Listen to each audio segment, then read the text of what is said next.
Mga lods, balikan natin 'to ang SONA sa 2025 mga ka-idol. Nakaraang 3 taon, halos 22,000 silid-aralan ang nabuksan na. Hihigitan pa natin ito dahil talagang nakakaawa ang ating mga mag-aaral. Nakita niyo mga ka-idol, nagmamayabang si Bongbong Marcos na meron daw siyang nagawa na 22,000 classroom. Tapos, saan mo hanapin yan, Bongbong Marcos, yung pinagmamayabang mo? Ang yabang mo talaga.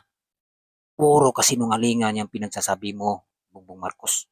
Ito, nung si Sara pa ang sekretary ng DepEd, nakita nyo, 4,000 mahigit ang natapos ni Sara Duterte. Kasi ito, hindi pumayag si Sara Duterte na galawin ang budget sa classroom. Tignan nyo.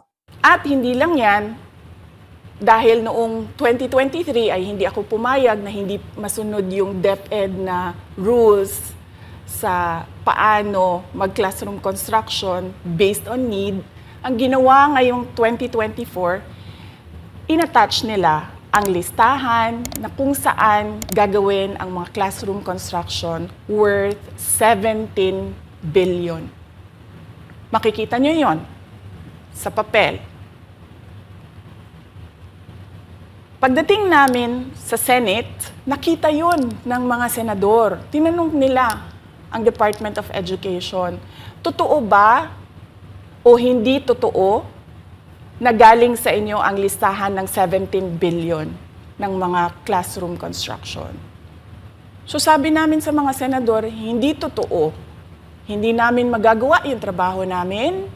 Hindi natin masosolve ang classroom backlog kung ganito ang nangyayari. Pwede ba ninyo kaming tulungan?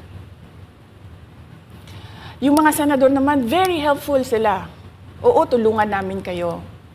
Kaya nga kung makikita ninyo sa interpellation ng isang senador doon sa budget hearing sa Senate, tinanong niya diretso, galing ba sa DepEd ang listahan ng 17 billion? Galing ba sa DepEd ang listahan na inattach doon sa House version? Sinabi namin hindi. Hindi galing sa amin yan. On record yon. Makikita nyo sa mga videos, balikan nyo yung mga videos. Makikita nyo.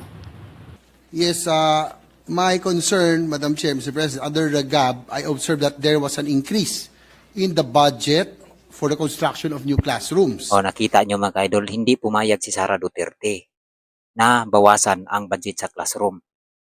Kaya mayroong nagawa si Sara Duterte. Nung si Sani Angara na ang sekretary ng DepEd, ito mga ka-idol. Nililihis eh. Huwag na silang mga tuwiran po kasi nga baluktot. Hindi po tatayo kasi wala naman dito nakalagay eh. Bawasan nyo yung ninanakaw nyo sa DPWH at ilang pang mga proyekto ng gobyerno na agad yung nilalaanan ng pera kasi doon minanakawin kayo. Wala ka kasing kickback sa sweldo ng mga manggagawa sa DOH. Ano na nangyari sa DepEd classrooms budget ngayong taon? Sa hearing po ng Senado, sinasabi nitong si Senator Vince Dizon bago matapos ang 2025, 22 classrooms lang ang natapos. Ito, madam. Baban to. So, for 2025 po, out of 1,700 na dapat gawin, 22 pa lang po ang Ayan, nakita completed. nyo mga ka-idol. Sa isang taon ni Sani Angara, ang nagawa niya ay 22 classroom. Ang laki ng budget. Dinagdagan pa ni Martin Romualdez ng Happy budget. Teachers Day, ma'am. At sa ating napakagaling na political leader, ang Speaker ng House of Representatives, Speaker Martin Romualdez. Sana daw madagdagan yung budget ng Department of Education, Mr. Speaker. Thank you. Nangako na po si Speaker at ang Chairman ng Appropriations. Thank you. Nangako na po si Speaker at ang Chairman ng Appropriations. Dinagdagan pa ni Martin Romualdez ang budget sa DepEd. Tapos 22 lang ang tapos. Wow naman. Ang galing. Saan kaya yun napunta yung dinagdag ni Martin Romualdez? Pinaghati-hati nila mga ka-idol. Yang budget sa isang taon ni Sani Angara para sa DepEd, para sa mga classroom, ay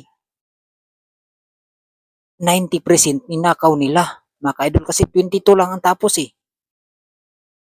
1,700 ang target nila na tapusin sa isang taon eh. Ibig sabihin niyan, ninakaw nila ang budget sa classroom.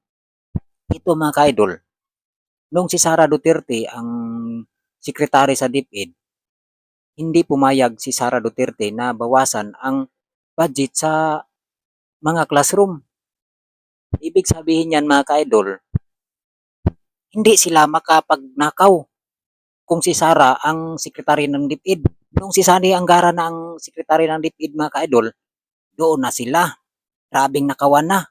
Kasi sa isang taon, 22 lang ang natapos. Wow. 1,700, 22 lang ang natapos. Oh. Baka 99.9 ang ninakaw nila mga ka-idol. Oh, yun lang, huwag kang iiyak kasi yan ang totoo.